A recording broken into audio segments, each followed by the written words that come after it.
ॐ भूर्भुवः स्वः तत्सवितुर्वरेण्यं भर्गो देवस्य धीमहि धियो यो नः प्रचोदयात्।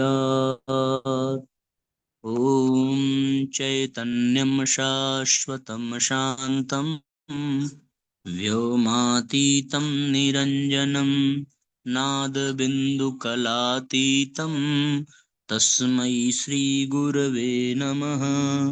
या देवी सर्वभूतेषु मातृरूपेण संस्थिता नमस्तस्यै नमस्तस्यै नमस्तस्यै नमो नमः।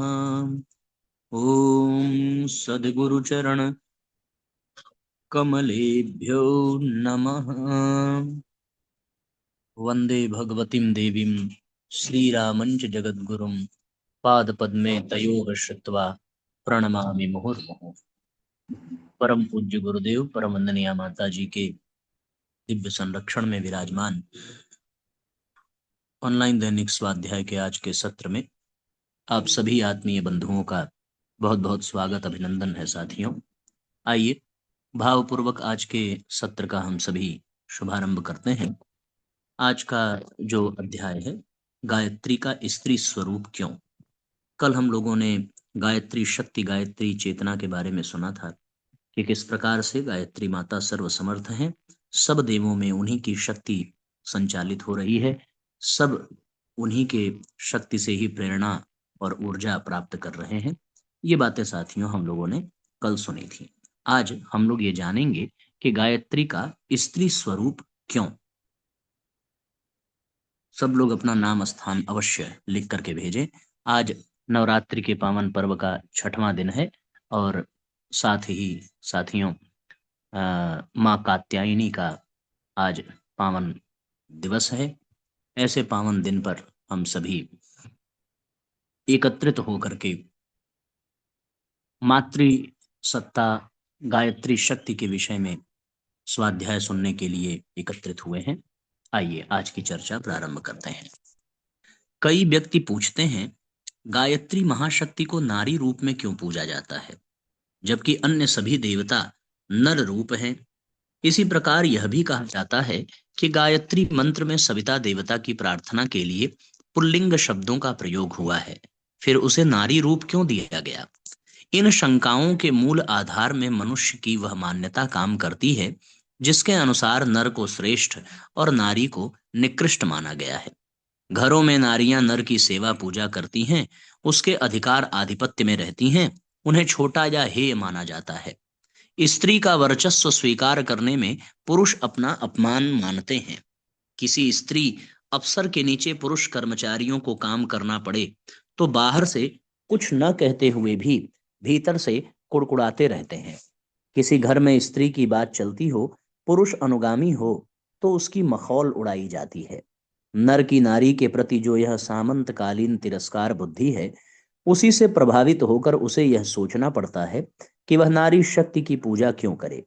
जब नर देवता मौजूद हैं तो नारी के आगे मस्तक झुकाकर अपने नर तत्व को हेय क्यों बनाया जाए।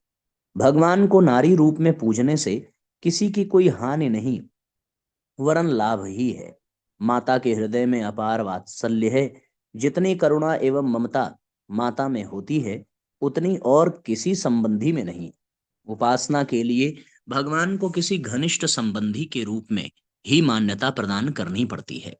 निराकार ब्रह्म का ध्यान संभव नहीं, ध्यान के बिना उपासना नहीं हो सकती। निराकारवादी भी ध्यान उपासना प्रयोजन के लिए प्रकाश का ध्यान करते हैं। प्रकाश ही आखिर पंचभूतों के अंतर्गत आता है।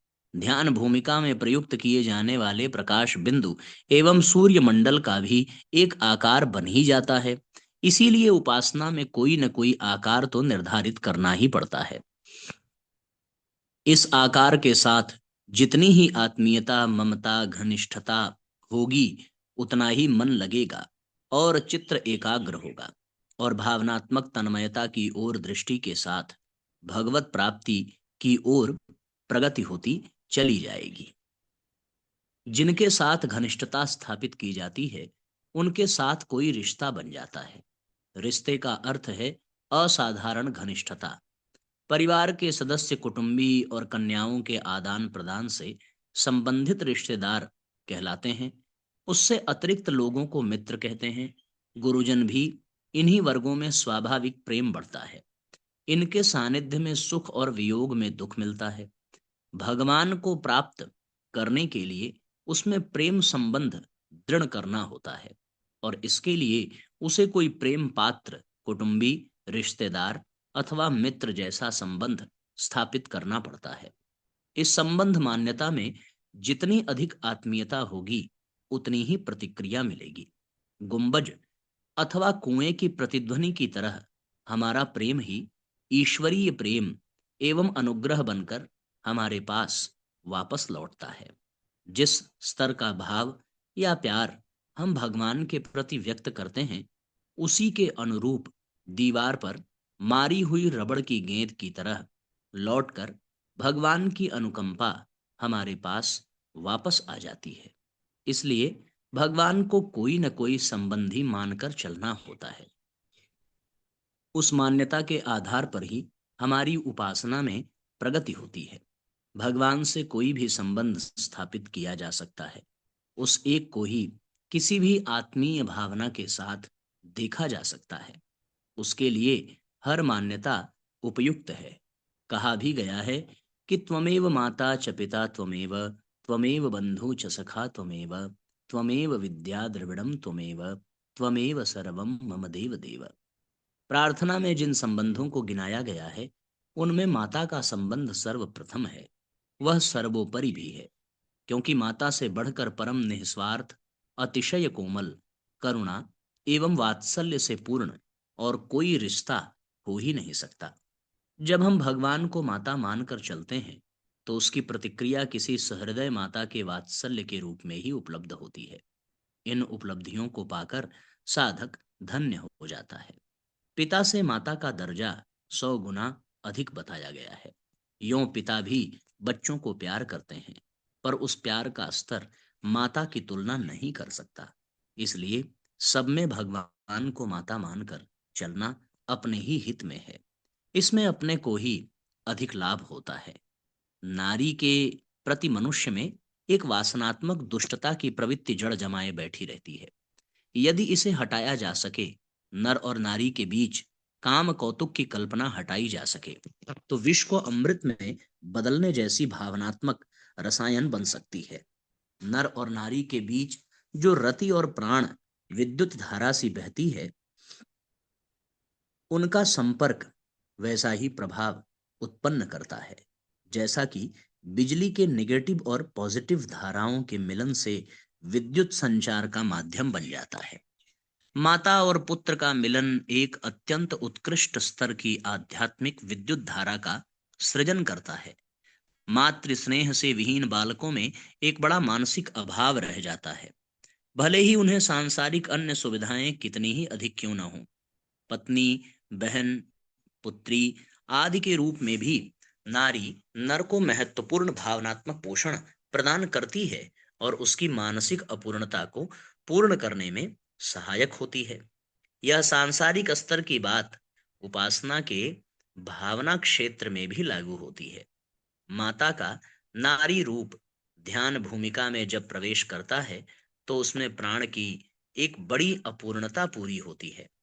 युवती नारी के रूप में माता का ध्यान करके हम नारी के प्रति वासना दृष्टि हटाकर पवित्रता का दृष्टिकोण जमाने का अभ्यास करते हैं। इसमें जितनी ही सफलता मिलती है, उतना ही बाह्य जगत में भी हमारा नारी के प्रति वासना दृष्टि रखने में मन हटता जाता है। इस प्रकार नर नारी के बीच जिस पवित्रता की स्थापना हो जाने पर अनेक आत्मीय बाधाएं, कुंठाएं और विकृतियां दूर हो सकती हैं, उसका लाभ सहज ही मिलने लगता है। गायत्री माता का ध्यान एक वृद्धा नारी का नहीं, वरन एक युवती का होता है। युवती में यदि उत्कृष्टता की तथा पवित्रता की दृष्टि रखी जा सके, तो समझना चाहिए कि आत्मिक स्तर सिद्ध योगियों जैसा तेजस्वी बन गया। गायत्री उपासना में इस महाशक्ति को नारी रूप देकर इस एक महत्वपूर्ण आध्यात्मिक आवश्यकता की पूर्ति का प्रयत्न किया गया है।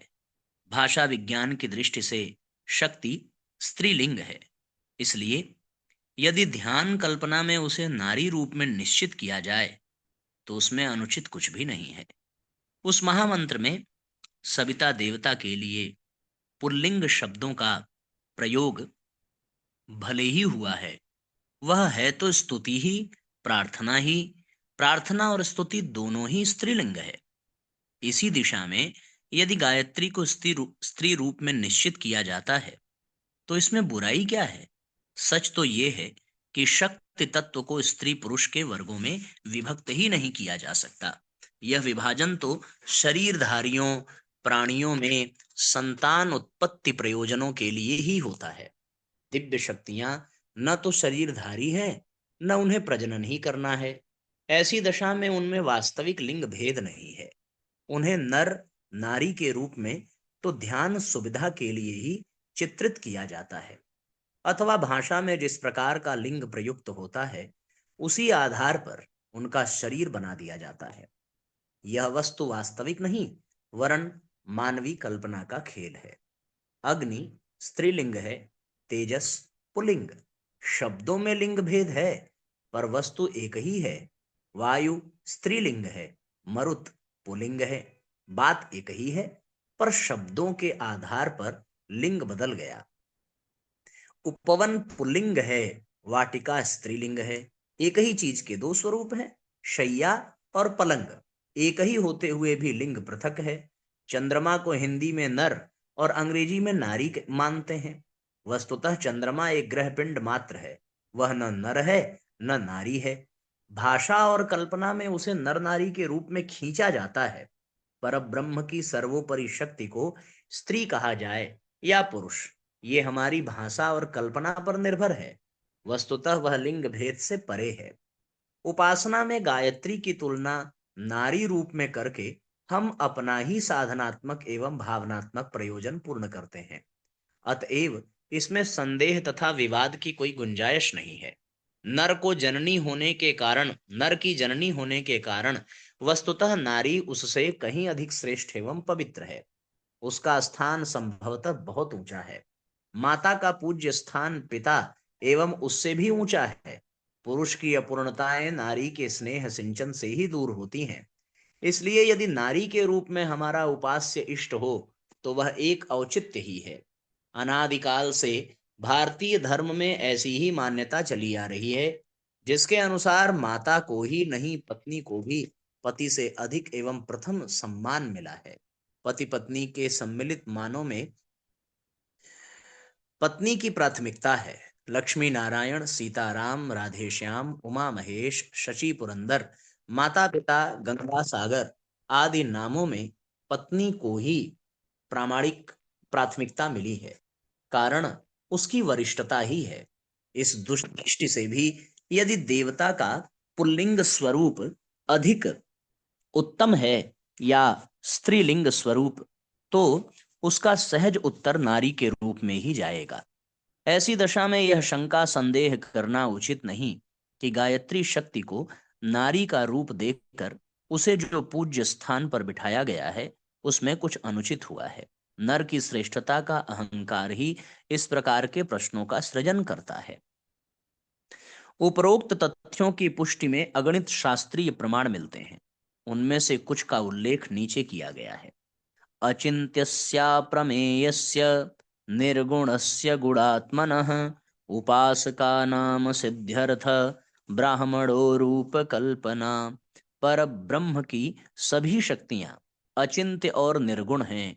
उन स्वरूपों को उपासकों को समझाने के उद्देश्य से ऋषियों ने उनके रूपों की कल्पना करके मूर्तियों को बनाया है। भेद उत्पत्ति काले वै सर्गा प्रभवत्यज दृश्यादृश्य विभेदोऽयं दैविध्ये सति सर्वथा। नाह नारी पुपांश्चाहं न क्लीवं संग संक्षये सग सति विभेदः स्यात् कल्पितोऽयं धिया पुनः। अहं बुद्धिरहं सृष्य वृत्ति कीर्ति स्मृतिस्तथा श्रद्धा मेधा दया लज्जा क्षुधा तृष्णा तथा क्षमा। उत्पत्ति के समय सृष्टि के अर्थ से ही भेद प्रतीत होता है। यह दृश्य अदृश्य का विभेद द्वैत भाव सदैव रहता है। अर्थात सृष्टि दशा में ब्रह्म और ब्रह्म शक्ति दोनों स्वतंत्र रूप से प्रकट होते हैं।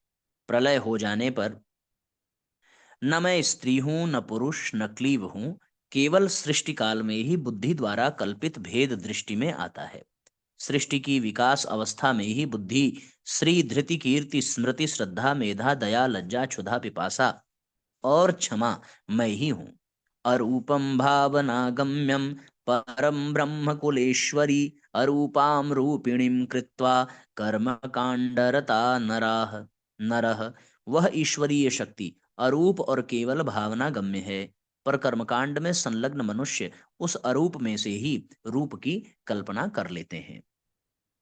एवं विधो यो भगवान चिदात्मा सा एव गायत्री गायत्री परमेश्वरावेवास्थैव चेतना पुरुषस्य द्वे नामनि ध्यानेन तो स्त्रीलिंग। इस प्रकार जो भगवान है वही गायत्री है। गायत्री और परमेश्वर ये उस चेतन पुरुष के ही दो नाम हैं, परंतु ध्यान के लिए वह गायत्री रूप में स्त्रीलिंग ही है। विष्णु धर्मोत्तर में है, जगन माता च प्रकृति पुरुषश्च जगत्पिता गरीयर्षाति जगतां माता शतगुणैः पितुः। ब्रह्म वैवर्त पुराण। जगत जननी प्रकृति है और जगत का पिता पुरुष है। जगत में पिता से 100 गुना महत्व माता का है। न बाला न च वयस्था न वृद्धा न च स्त्री न खंडः पुमानैव च त्वम् सुरो नासुरो नरो वा न नारी त्वमेका परब्रह्म रूपेण सिद्धा। हे महामाया, न तुम बालिका हो न वयस्क हो न वृद्ध हो, स्त्री क्लीव और पुरुष भी तुम नहीं हो, न देवता हो न दानव हो, न नर हो न नारी हो, तुम केवल परब्रह्म रूपिणी हो।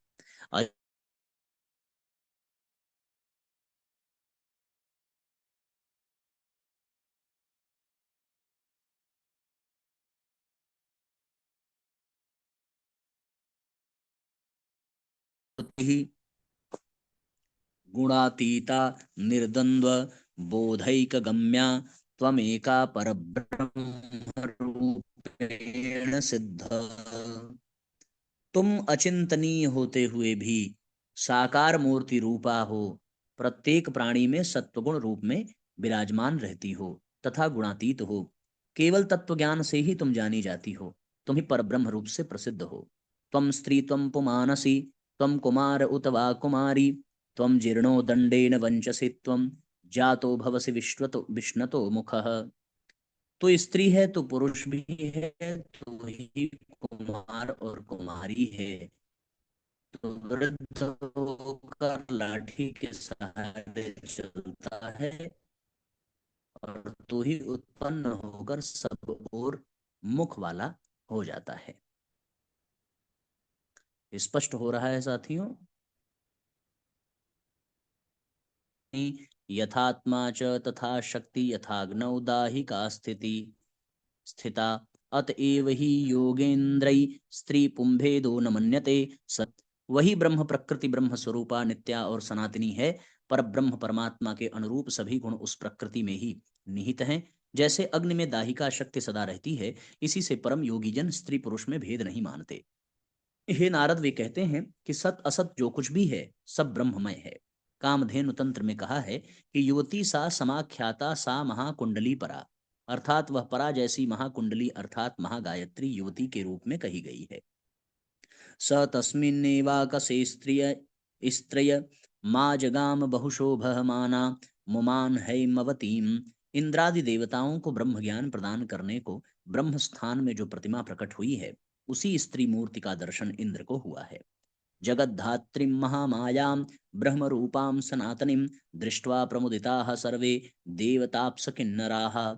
जगन माता महामाया ब्रह्म रूपी सनातनी महाशक्ति को देखकर देव गण गंधर्व अप्सरा किन्नर सब परम हर्षित हुए। जय खिलासुराराध्ये जय कामेशी कामदे जय ब्रह्ममयी देवी ब्रह्मानंद रसात्मिके। ललितोपाख्यान। हे महादेवी, तुम ही समस्त देवताओं की आराध्या हो, तुम ही सर्व कामनाओं की ईश्वरी और उनको पूर्ण करने वाली हो। त्वमेव सर्वजननी मूल प्रकृतिरीश्वरी त्वमेवाद्या सृष्टि विधौ स्वक्षये त्रिगुणात्मिका कार्यार्थे सगुणात्व च वस्तुतो निर्गुणा स्वयं परब्रह्मा स्वरूपा त्वं सत्या नित्या सनातनी तेजः स्वरूपा परमा भक्ता अनुग्रह विग्रहा सर्वस्वरूपा सर्वेशा सर्वाधारा परात्परा सर्वबीज स्वरूपा च सर्वपूज्या निराश्रया सर्वज्ञा सर्वतोभद्रा सर्वमंगल मंगला। तुम ही विश्वजननी मूल प्रकृति ईश्वरी हो। तुम ही सृष्टि उत्पत्ति के समय आद्या शक्ति के रूप में विराजमान रहती हो और स्वेच्छा से त्रिगुणात्मिका बन जाती हो। यद्यपि वस्तुतः तुम निर्गुण हो तथा प्रयोजन वश सगुण हो जाती हो। तुम पर ब्रह्म स्वरूप सत्य नित्य एवं सनातनी हो। परम तेजस स्वरूप और भक्तों पर अनुग्रह करने के हेतु मानव शरीर धारण करती हो। तुम सर्वस्वरूपा सर्वेश्वरी सर्वाधार एवं परात्पर हो। तुम सर्व बीज स्वरूप सर्व पूज्या एवं आश्रय रहित हो। तुम सर्वज्ञ हो, सब प्रकार से मंगल करने वाली और सर्व मंगलों की भी मंगल हो। कथ जगत की मथम तत् करोशिके न हेतुना नाह जानामि तद्देव यतो हि तदुद्भव। शक्ति दर्शन में, हे देवी, तुम किसके लिए किस हेतु जगत की सृष्टि करती हो, मैं इस बात को नहीं जानता, क्योंकि मैं तुमसे उत्पन्न हूँ। मायाख्याः कामधेनोर्वत्सौ जीवेश्वरा बुधौ। जीव और ईश्वर दोनों माया रूपी कामधेनु के दो बछड़े हैं। उपरोक्त प्रमाणों में परब्रह्म को नारी रूप में चित्रण करने का रहस्य प्रकट किया गया है। नर और नारी के किसे प्राथमिकता मिले, इस प्रश्न के उत्तर में नेतृत्व विज्ञान का जीव विज्ञान का भी सहारा लिया जा सकता है। शोधकर्ता इसी निष्कर्ष पर पहुंचे हैं कि प्राथमिकता नारी को ही है। पहले भूमि बनी, बीजों का आविर्भाव उसके उपरांत हुआ। नृतत्वेत्ता क्लॉक एलिस इस निष्कर्ष पर पहुंचते हैं कि मानव जाति का आरंभ नारी से ही होता है। पुरुष का अस्तित्व पीछे प्रकाश में आया। उन्होंने लिखा है, प्राथमिकता और प्रकृति के नियमानुसार पहले नारी की ही उत्पत्ति हुई है।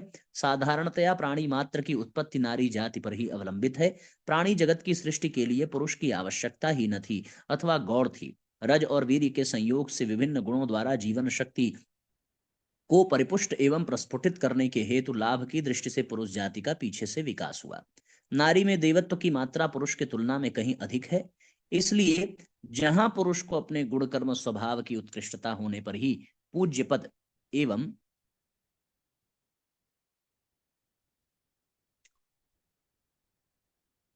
सम्मान मिलता है, वहां नारी को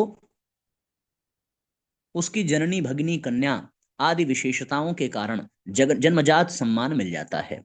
उनके हृदय में वह विशालता विद्यमान है जिसके आधार पर शिशु को अपने शरीर का रस निचोड़ कर प्रदान कर सकती है। इन्हीं विशेषताओं के कारण मानवीय होते हुए भी उसे देवी कहा जाता है। अधिकांश स्त्रियों के नाम के अंत में देवी पद लगता है, जैसे शकुंतला देवी, उर्मिला देवी, भगवती देवी आदि। शास्त्र कहते हैं, चरक संहिता में है, स्त्रीषु प्रतिविशेषेण स्त्रीष्वपत्यम प्रतिष्ठितम धर्मार्थो स्त्रीषु लक्ष्मीश्च स्त्रीषु लोकाः प्रतिष्ठिताः। प्रीति का निवास अधिकतर स्त्रियों में ही होता है। संतान की जननी भी वे ही होती हैं। धर्म स्त्रियों में रहता है। लक्ष्मी भी स्त्रियों में रहती हैं। इसीलिए भी संसार स्त्रियों में ही स्थित है। नारी रूप में परमात्मा का दिव्य दर्शन हम पग पग पर कर सकते हैं।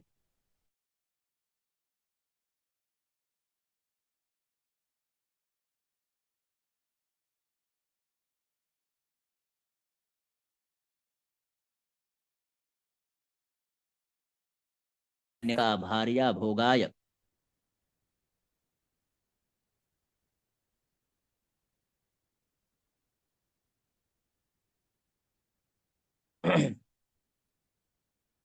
जननी जन्म काले च स्नेह काले च कन्यका भार्या भोगाय संपृक्ता अंत काले च कालिका। एकैव कालिका देवी विहरंतो जगत्त्रये। वही महामाया जननी रूप में हमको जन्म देती है। कन्या के रूप में हमारी स्नेह की पात्र बनती है।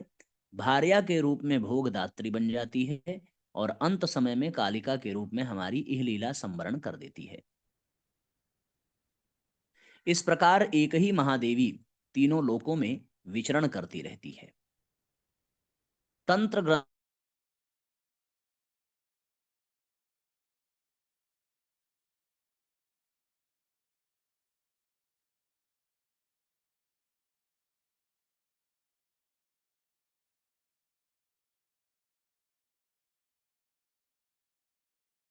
गया है। नवरात्रियों में पुरस्चरणों के अंत में तो विशेष रूप से कन्या भोजन की ही परंपरा है। ब्राह्मण तो विद्या, तपश्चर्या एवं सेवा के आधार पर ब्राह्मणत्व प्राप्त करते हैं, पर कन्याओं में वह तत्व जन्मजात रूप से ही स्वभावतः अनायास ही विद्यमान रहता है। इस संदर्भ में तंत्र ग्रंथ का अभिमत देखिए। अब ये साथियों देवी भागवत में भी आया है इसका वर्णन। कल हम लोगों ने इसी विषय पर प्रवचन दिया था। 1 वर्ष की आयु वाली बालिका कुमारी कहलाती है, 2 वर्ष वाली सरस्वती, 3 वर्ष वाली त्रिधा मूर्ति, 4 वर्ष वाली कलिका, 5 वर्ष की सुभगा, 6 वर्ष की उमा, 7 वर्ष की मालिनी, 8 वर्ष की कुब्जा, 9 वर्ष की काल संदर्भा, 10वें में अपराजिता, 11वें में रुद्राणी, 12वें में भैरवी, 13वें में महालक्ष्मी, 14 पूर्ण होने पर पीठ नायिका, 15वें में क्षेत्राज्ञा और 16वें में अंबिका मानी जाती है। इस प्रकार जब तक ऋतु का उद्गम न हो तभी तक क्रमशः संग्रह करके प्रतिपदा आदि से लेकर पूर्णिमा तक वृद्धि भेद से कुमारी पूजन करना चाहिए। 8 वर्ष की बालिका गौरी, 9 वर्ष की रोहिणी और 10 वर्ष की कन्या कहलाती है। इसके बाद वही महामाया रजस्वला भी कही गई है। 12वें वर्ष से लेकर 20वें तक यह सुकुमारी कही गई है। यजमान को चाहिए कि 10 कन्याओं का पूजन करे, उनमें भी 2 वर्ष से लेकर के 10 वर्ष तक की आयु की कन्याओं का पूजन करना चाहिए। 2 वर्ष की आयु को कुमारी, 3 वर्ष को त्रिमूर्ति, 4 वर्ष को कल्याणी, 5 को रोहिणी, 6 को कालिका, 7 को चंडिका, 8 को शांभवी, 9 को दुर्गा, 10 को सुभद्रा कहा गया है। इनका मंत्रों द्वारा पूजन करना चाहिए। 1 वर्ष वाली कन्या को पूजा से प्रसन्नता नहीं होगी, अतः उसका ग्रहण नहीं है, और 11 वर्ष से ऊपर वाली कन्याओं का पूजा में ग्रहण वर्जित है। जो कुमारी को अन्न वस्त्र जल अर्पण करता है उसका वह अन्न मेरु के समान और जल समुद्र के समान सदृश, अक्षुण और अनंत होता है। योगिनी तंत्र के कथनानुसार कुमारी पूजा का फल अवर्णनीय है, इसलिए सभी जाति की बालिकाओं का पूजन करना चाहिए। सभी जाति की बालिकाओं का पूजन करना चाहिए।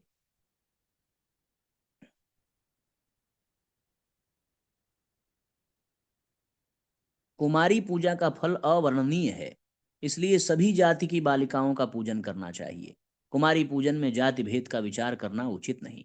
काली तंत्र में कहा गया है कि सभी बड़े बड़े पर्वों पर अधिकतर पुण्य मुहूर्त में और महानवमी की तिथि को कुमारी पूजन करना चाहिए। संपूर्ण कर्मों का फल प्राप्त करने के लिए कुमारी पूजन अवश्य करें। वह नील तंत्र के अनुसार पूजित हुई कुमारियां विघ्न, भय और अत्यंत उत्कृष्ट शत्रु को भी नष्ट कर डालती हैं। रुद्रयामल में लिखा है कि कुमारी साक्षात योगिनी और श्रेष्ठ देवता है। विधियुक्त कुमारी को अवश्य भोजन कराना चाहिए। कुमारी को पाद्य कुंकुम और शुभ चंदन आदि का अर्पण करके भक्तिभाव से उसका पूजन करें। कुमारी कन्याओं तक ही यह दिव्य भाव सीमित नहीं माना गया है, वरन उसका क्षेत्र अत्यंत विशाल है। प्रत्येक नारी में देवत्व की मान्यता रखना और उसके प्रति पवित्रतम श्रद्धा रखना एवं वैसा ही व्यवहार करना उचित है जैसा कि देवी देवताओं के साथ किया जाता है। नारी मात्र को भगवती गायत्री की प्रतिमाएं मानकर जब साधक के हृदय को पवित्रता का अभ्यास हो जाए तो समझना चाहिए उसके लिए परम सिद्धि की अवस्था अब समीप है। इस तरीके से साथियों ये पूरा का पूरा अध्याय पूर्ण हुआ। बहुत ज्ञानवर्धक अध्याय था। समस्त शास्त्रों से प्रमाण लेते हुए यहाँ यह बताया गया कि गायत्री का स्वरूप स्त्री का क्यों है। अब आज के सत्र को यहीं पर विश्राम देंगे। गायत्री मंत्र हमारे साथ साथ। ओम भूर्भुवः स्वः तत्सवितुर्वरेण्यं भर्गो देवस्य धीमहि धियो यो नः प्रचोदयात्। सभी आत्मीय बंधुओं को बहुत बहुत प्रणाम। सबका मंगल हो साथियों। जय राम जी की शुभ रात्रि।